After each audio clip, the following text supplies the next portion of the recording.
અકસ્માતના બનાવોની વણઝાર મહેસાણામાં ગટરમાં પડતા વૃદ્ધનું મોત. મહેસાણાના ગટરના ખાડામાં પડતા એક વૃદ્ધનું મોત થયું. કસ્બા શુભાસણ રોડ પર ગટર લાઇન માટે ખોદેલા ખાડામાં વૃદ્ધ પડ્યા હતા. શાલીમાર સોસાયટીમાં રહેતા 70 વર્ષીય દિવ્યાંગ વૃદ્ધનું સારવાર દરમિયાન મોત નીપજ્યું.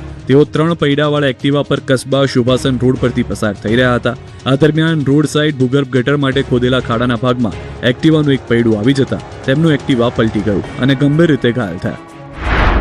પાટણમાં અકસ્માત બાદ વાહનમાં આગનો બનાવ બન્યો. હારી જરોડા માર્ગ પર 2 ટ્રક વચ્ચે ગમકવાર અકસ્માત થયો, જે બાદ બંને ટ્રકમાં આગ લાગી ગઈ. સોલાર પ્લેટો ભરેલી ટ્રકની પાછળ બીજી ટ્રક ધડાકાભેર અથડાઈ. આ બનાવના બંને ચાલકોને સામાન્ય ઈજા થઈ, જોકે સોલાર પ્લેટ અને ટ્રક બળીને ખાખ થઈ ગયો. વડોદરામાં જાહેર રોડ પર અકસ્માતને આમંત્રણ આપતો હોય તેવો સ્ટન્ટ કરવો રિક્ષા ચાલકને ભારે પડ્યો.